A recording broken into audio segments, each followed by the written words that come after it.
台湾问题到底该怎么表述？网上吵翻天了，回归、收复、统一、解放4个词打得不可开交。今天我直接给结论，只有一个词是对的，就是解放。其他3个要么是糊涂，要么是别有用心。为什么这么说？因为用词就是武器，就是立场。你嘴上软1分，别人心里就敢进1尺。那些听起来温和的说法，全是在核心立场上自己糊弄自己，等于给各种错误想法和外部干预开了口子。先说回归，香港、澳门叫回归，没毛病，因为当年是被外国实实在在站着管着的。但台湾不一样啊，翻开历史看看，台湾一直就是中国的一个省，中央政府对它一直行使着管辖权，它从来没有从中国版图里分裂出去过。既然从来没丢过，你喊回归，它往哪儿回？再说收复，收复这个词专门用在被外国用武力抢走的地盘上，台湾根本不是这种情况。你用收复等于自己先把历史搞错了。那统一呢？听起来好像没问题，仔细一想就出大麻烦。我们中国本来就是一个统一的国家，台湾只是国家内部一个还没完全解决的历史遗留问题。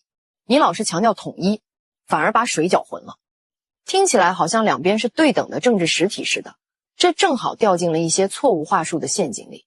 只有解放这个词，像一把快刀，咔嚓一下，把所有的含糊和误解全斩断了。它精准定义了问题的性质，这不是2个政治实体要合并，而是要彻底结束内部的历史遗留状态，让这片土地和上面的人民完全摆脱所有障碍，回到祖国完整的治理和发展框架里来。说到这儿，有人要问了，既然台湾一直是中国的，那问题怎么搞成今天这样的？今天我不骂美国，我就骂一个党，国民党反动派。1945年国民党收复台湾，老百姓夹道欢迎，结果呢？不到2年，1947年就搞出了228事件。起因简单的可笑，一个寡妇在街上卖香烟，稽查员把烟没收了，还把人打得头破血流，民间积压的怨气一下就炸了。第2天全岛罢工罢市，上街请愿。国民党怎么干的？直接派兵镇压，屠杀2万多台湾人。收复台湾还不到2年啊，国民党用短短1年多的时间，就彻底把自己搞成了台湾人民的对立面。更可怕的是后面，国民党1949年败退台湾，一直到1987年才宣布解除戒严，38年全靠戒严过日子。为什么戒严？因为不戒严搞不定，只能来狠的，来硬的，来毒的，整整38年，国民党都没有真正团结过台湾民众。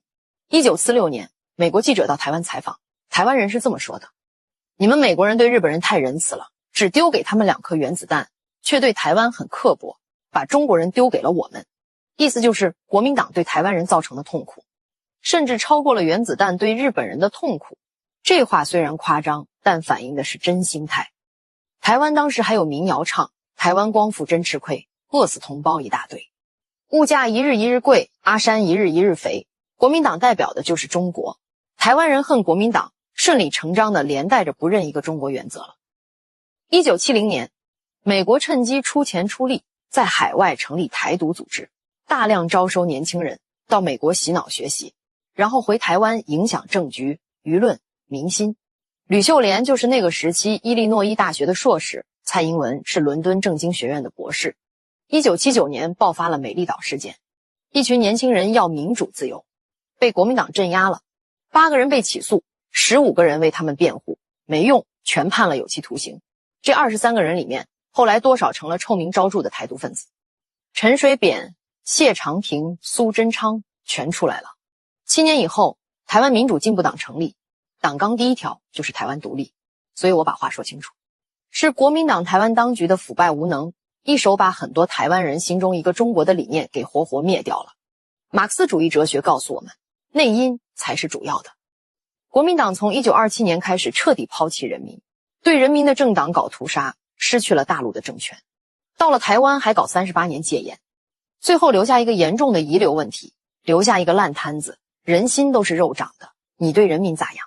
人民心里一清二楚。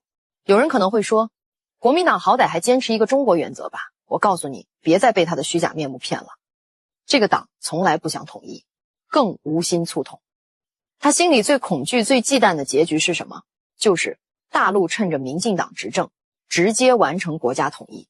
一旦这一天到来，国民党将彻底失去政治价值，直接出局。勇士不得翻身。回望两岸统一进程，国民党手握无数天赐良机，却一次次亲手葬送。蒋经国执政时期，两岸民心所向，共识浓厚，坐下来谈统一就能名留青史。可他偏安一隅，拒不推进统一，白白错失良机。马英九执政8年，大陆清净善意，零关税开放，两岸全面融通，天时地利人和全占尽了，本是和平统一的最佳窗口期。国民党怎么干的？一边享受着大陆所有善意，捞尽两岸红利，一边疯狂对美军购，抱紧美国大腿，刻意疏远统一，只求维持现状，把两岸和平当成谋权筹码，把历史机遇彻底践踏。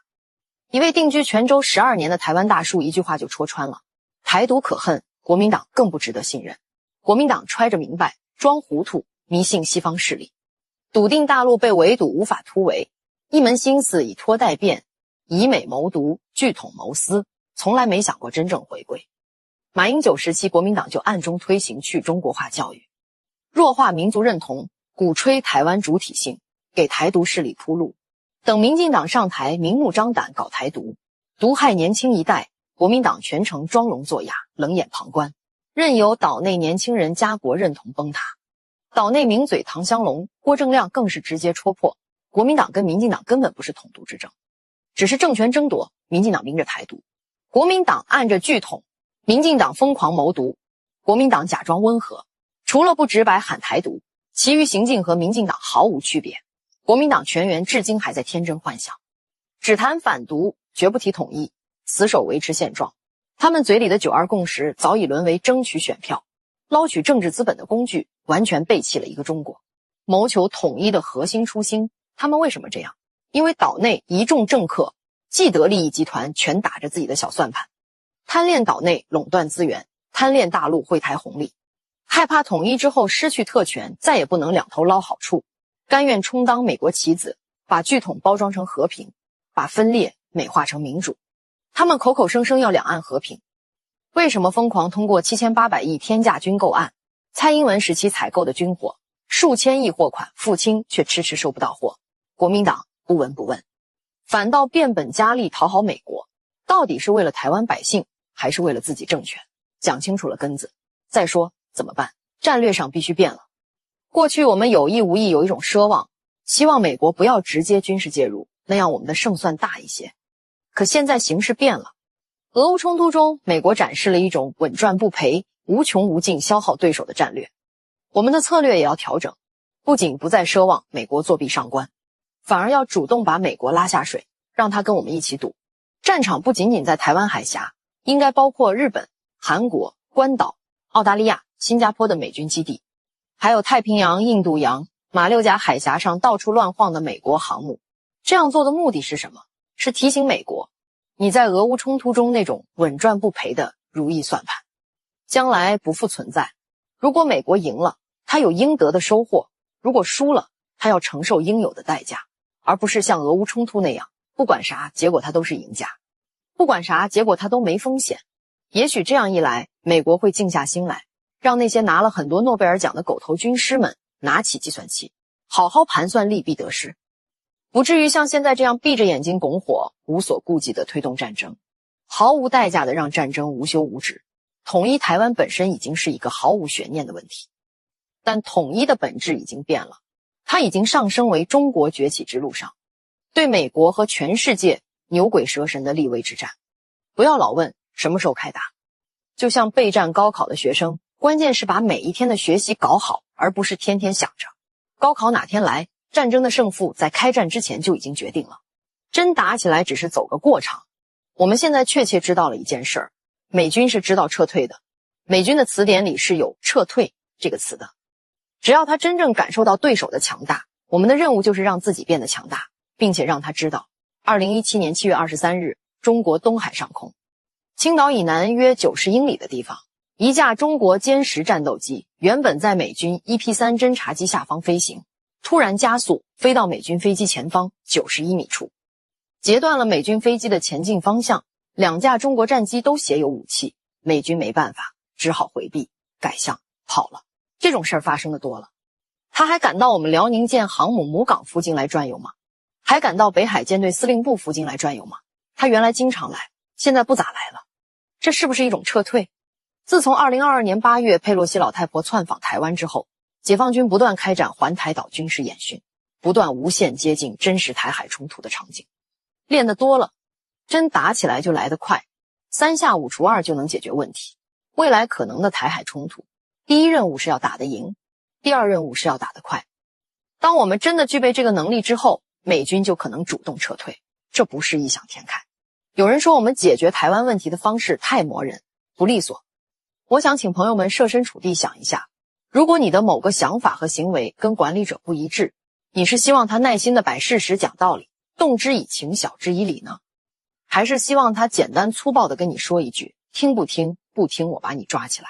所有的耐心是因为爱你，所有的简单粗暴是因为不把你当人。佩洛西飞机落地之后，我们才发起一系列反制。为什么非要等它落地？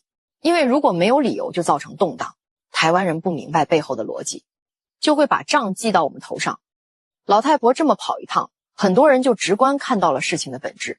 台湾人现在心态很平和，我们军事演训的时候，台湾人还租海钓船出海看解放军的飞机军舰，台湾股市也没有因为军事演训剧烈波动。